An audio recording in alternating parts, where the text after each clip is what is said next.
All right, today we're going to dive into something pretty different, a unique way of looking at markets called market DNA. And we're not just going to talk theory. We're going to walk through a real live case study, step by step, to see exactly how this thing is documented. So what you're looking at here, this is the core idea of market DNA. It's a proprietary system, and it's all about using geometry to analyze the markets. Like I said, we're not just sticking to the abstract.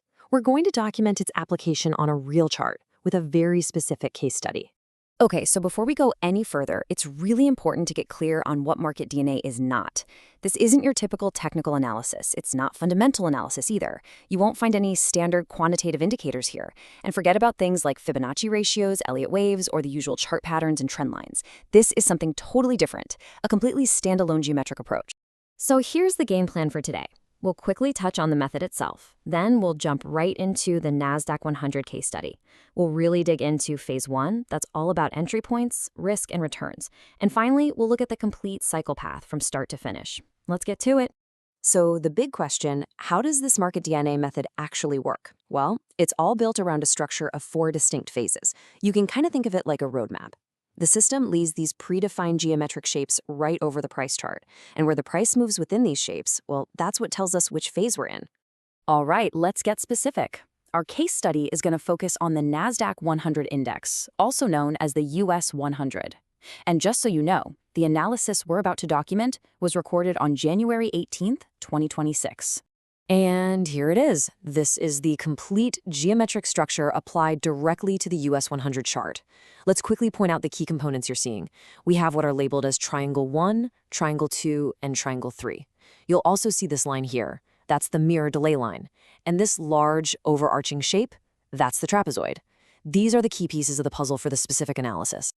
So our documentation for this case study begins right here, in what the system calls phase 1. This is all about the entry. The whole process kicks off when the price reaches a very specific, predefined level on the chart. So let's zoom in and see exactly what those levels are. Okay, so phase 1 actually has 2 different entry levels. First, you have the primary entry, which is labeled as M. That's at 25,203.7. Then there's a secondary entry, PC, down at 24,880.4. Now, this PC level is optional. It's really a part of the risk management plan. It might get hit, it might not. But it's important to know that both of these points are considered part of phase 1. Okay, we have our entry points. So what's next? Well, now we look at how the system actually quantifies the risk and projects the potential returns. This is where the geometric shapes on the chart get translated into some hard numbers. So to do these calculations, the system uses a set of core parameters. For this particular documentation, we're starting with a hypothetical capital of $100,000. The maximum allowed drawdown is set at 5%. Remember that big trapezoid shape? Its time duration for this cycle is 36 days. And then we have 2 more inputs, a risk coefficient of 2 and a contract size of 10 units. These are the foundational numbers for building the risk. All right, so you take those parameters, and they feed directly into what's called a risk preview. The system first figures out the mean entry price, which is $25,042. Then it uses a value from the geometry called the third triangle domain, in this case, 3.16%, to project an expected low price. But here's the most important part, the final output. All of this leads to a calculated trade size of 0.16 for each entry. It's a very systematic way of sizing the position based purely on the model's geometry. Now, you might be wondering, okay, how exactly does it get that number? Well, the source material gives us a very specific sentence to explain it, and I'm going to read it verbatim.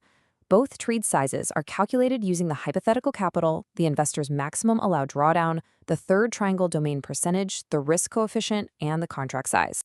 So, with the risk side of the equation defined, the plan also lays out the other side, the potential returns.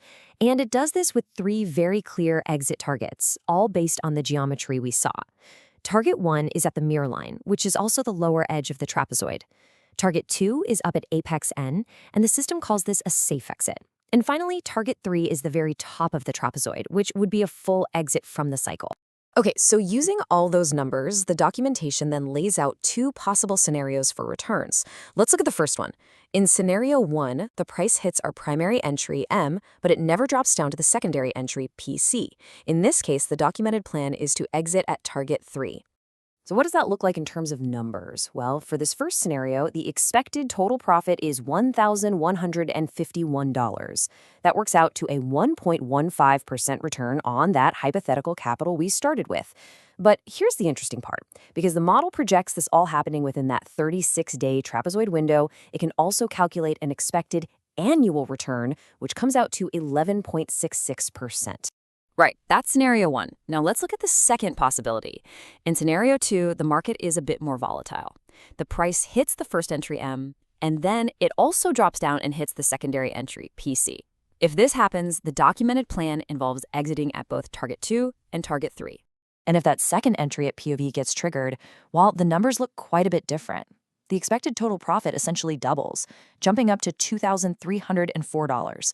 That brings the expected return for the 36-day period to 2.3%. And of course, that has a big impact on the annualized number, which now projects out to 23.32%. Okay, so that's the deep dive into phase one, the entries, the risk, and the return scenarios. Now let's pull back and zoom out of it.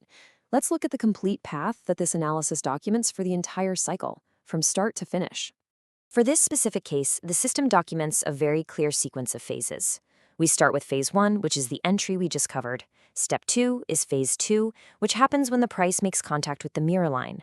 After that comes phase 3, that's the event at the end level, and the whole thing wraps up with phase 4, completion when the price reaches the top of the trapezoid.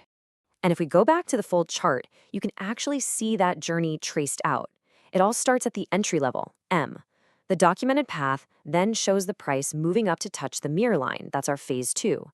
From there, the path continues up to apex N, which triggers phase 3. And the cycle is considered complete when it finally reaches the top of the trapezoid, which is phase 4. So it's really important to stress what we've just gone through here. This whole presentation is a documentation of the market DNA model's application. It's a snapshot taken at a single point in time, really for public verification and documentation purposes. And to wrap things up, we have to go over a few mandatory disclaimers from the source material. First and foremost, this is not financial advice. The use of leverage above 10 is prohibited with this system. You should never invest essential personal funds. Also, risk management must strictly follow the user's own instructions. And just to say it one more time, this analysis is purely part of the public documentation of the model. So we'll leave you with this one final thought to chew on. How is it possible for a system that's purely geometric, just shapes on a chart, to document market behavior without using a single one of the conventional indicators we all know? Something to think about. Thanks for joining us.